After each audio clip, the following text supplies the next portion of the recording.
आप लोगों को जीवन सूत्राणी पाठ का 9वां और 10वां श्लोक बताऊंगी। 9वें श्लोक में यक्ष ने युधिष्ठिर से प्रश्न पूछा है, किम नु हित्वा प्रियो भवति, किम नु हित्वा न शोचति, किम नु हित्वार्थवान भवति, किम नु हित्वा सुखी भवेत्।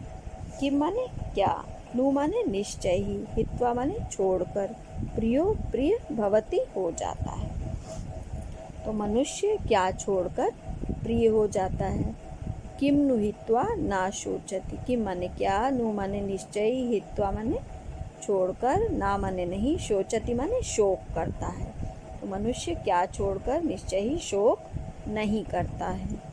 किम नु हित्वा अर्थवान भवति, किम माने क्या, नु माने निश्चय ही, हित्वा माने छोड़कर, अर्थवान माने धनवान, भवति हो जाता है। तो निश्चय ही मनुष्य क्या छोड़कर धनवान हो जाता है। किम नु हित्वा सुखी भवे, और किम माने क्या, नु माने निश्चय ही, हित्वा छोड़कर, सुखी भवेत माने सुखी हो जाता है। और निश्चय ही मनुष्य क्या छोड़कर सुखी हो जाता है। जैसे देखिए इसको, निश्चय ही मनुष्य क्या छोड़कर प्रिय हो जाता है, क्या छोड़कर शोक नहीं करता है, और क्या छोड़कर धनवान हो जाता है, और क्या छोड़कर सुखी हो जाता है। अब इसका उत्तर दिया है युधिष्ठिर ने, देखिए वो, मानम हित्वा प्रियो भवति, क्रोधम हित्वा न शोचति, कामम हित्वा अर्थवान भवति, लोभम हित्वा सुखी भवे। मानम मन अभिमान या घमंड को, हित्वा माने छोड़कर, प्रियो प्रिय, भवति हो जाता है। वो तो मनुष्य अभिमान को या घमंड को छोड़कर प्रिय हो जाता है। यदि मनुष्य अपना घमंड, अपना अहंकार छोड़ दे तो सभी लोग उससे प्रेम करने लगते हैं। तो मनुष्य अपना अभिमान छोड़ करके प्रिय हो जाता है।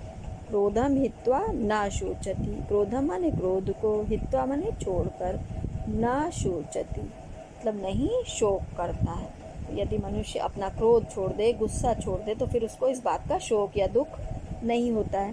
तो क्रोध ऐसी वस्तु है जिसको छोड़ने का शोक या दुख मनुष्य को नहीं होता है। तो मनुष्य क्रोध को छोड़कर शोक नहीं करता है। कामम हित्वा अर्थवान भवति, कामम माने इच्छा को, हित्वा माने छोड़कर, अर्थवान माने धनवान, भवति हो जाता है।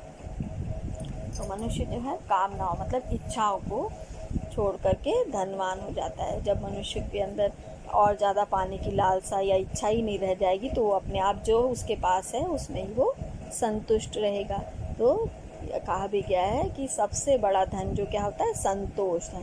तो जब मनुष्य अपने पास जितना है उससे ही संतुष्ट हो जाता है तो उसको और वस्तु की इच्छा या लालसा नहीं रह जाती है और वो धनवान हो जाता है।